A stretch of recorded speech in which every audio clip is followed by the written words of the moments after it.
Inilah kisah sebuah fitnah yang pernah menimpa Sayyidah Aisyah radhiyallahu anha. Suatu ketika Sayyidah Aisyah kehilangan kalungnya dalam sebuah perjalanan yang akhirnya memicu fitnah besar. Orang-orang munafik menyebarkan tuduhan keji bahwa istri Nabi Muhammad SAW itu telah berselingkuh dengan Safwan ibnul Mu'atthal as-Sulami. Fitnah ini menjadi sebab turunnya surah An-Nur ayat 11. Jalaluddin as-Suyuti dalam kitab Luqabun Nuqul fi Asbabin Nuzul mengutip riwayat dari Sahih Bukhari dan Muslim berdasarkan penuturan langsung dari Sayyidah Aisyah. Aisyah bercerita bahwa setiap kali Rasulullah melakukan perjalanan, beliau selalu mengundi di antara istri-istrinya untuk menentukan siapa yang akan ikut. Dalam suatu peperangan, undian jatuh kepada Aisyah sehingga beliau ikut serta dalam perjalanan tersebut. Peristiwa ini terjadi setelah turunnya wahyu yang mewajibkan hijab bagi para wanita muslimah. Sepanjang perjalanan, Aisyah berada di dalam tandu yang diletakkan di atas unta. Ketika peperangan telah usai dan rombongan dalam perjalanan pulang menuju Madinah, Rasulullah memutuskan untuk melanjutkan perjalanan di malam hari. Saat pengumuman keberangkatan, Aisyah sedang pergi untuk menunaikan hajat. Ketika kembali, beliau menyadari bahwa kalungnya yang berasal dari Asfa'ar telah hilang.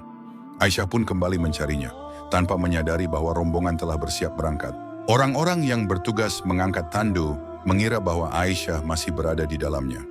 Sebab tubuh beliau ringan, sebagaimana kebanyakan wanita di zaman itu yang tidak memiliki berat badan berlebih.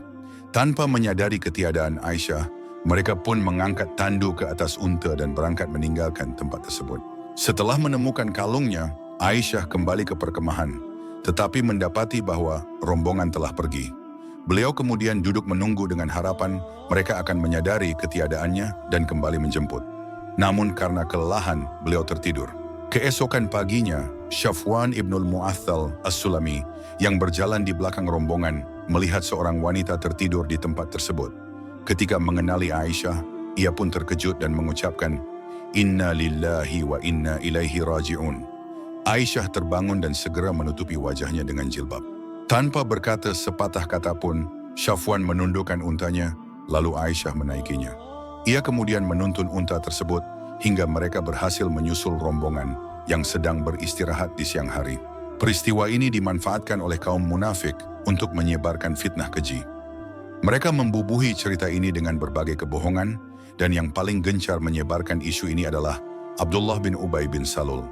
Fitnah ini menyebar dengan cepat, hingga beberapa sahabat yang tidak sadar turut mempercayainya dan menyebarkannya.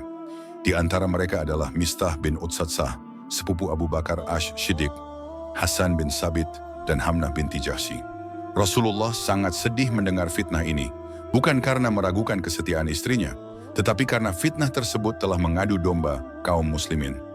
Para sahabat marah mendengar tuduhan tersebut, bahkan hampir terjadi pertikaian di antara kaum muslimin.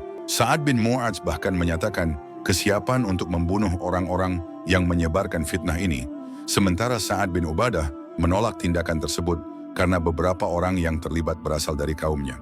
Kekacauan hampir terjadi, tetapi Rasulullah dengan kebijaksanaannya berhasil meredam konflik ini. Aisyah sendiri awalnya tidak mengetahui bahwa dirinya sedang difitnah. Ketika jatuh sakit, beliau meminta izin untuk tinggal di rumah orang tuanya. Di sanalah beliau mendengar langsung fitnah yang tersebar yang membuatnya sangat terpukul. Beliau sulit tidur dan terus berharap agar Allah memberikan wahyu kepada Rasulullah untuk mengungkap kebenaran. Selama sebulan penuh fitnah ini menyiksa hati Aisyah dan Rasulullah. Hingga akhirnya Allah Azza wa Jalla menurunkan 10 ayat dalam surah An-Nur ayat 11-20 yang membuktikan kesucian Aisyah dan membongkar kebohongan kaum munafik. Setelah ayat ini turun, kaum muslimin merasa lega, tetapi juga geram kepada mereka yang telah ikut menyebarkan fitnah ini. Abu Bakar Ash-Shiddiq sangat kecewa ketika mengetahui bahwa Mistah bin Utsatsah, yang selama ini beliau bantu secara finansial, ternyata turut menyebarkan fitnah tersebut. Abu Bakar bersumpah tidak akan lagi membantunya. Namun Allah kemudian menurunkan surah An-Nur ayat 22 yang menganjurkan untuk memaafkan dan tetap berbuat baik. Dengan ketakwaannya, Abu Bakar pun kembali membantu Mistah demi mengharap ampunan Allah. Dalam ayat-ayat ini Allah Subhanahu wa Ta'ala mencela mereka yang terperdaya oleh fitnah orang-orang munafik dan memuji kaum mukminin yang tetap teguh dan tidak terpengaruh. Salah satu sahabat yang disebut dalam riwayat ini adalah Abu Ayyub al-Ansyari. Ketika mendengar fitnah ini, beliau langsung menolak dengan tegas dan mengatakan, "Maha suci Engkau, ya Rabb kami, ini adalah dusta yang besar." Setelah kebenaran terungkap, Rasulullah memberikan sanksi kepada mereka yang terlibat dalam penyebaran fitnah ini, sehingga keadilan ditegakkan dan kaum munafik kembali mengalami kegagalan dalam upaya mereka merusak persatuan umat Islam. Follow atau subscribe sekarang juga, semoga Allah memudahkan jalanmu menuju surga.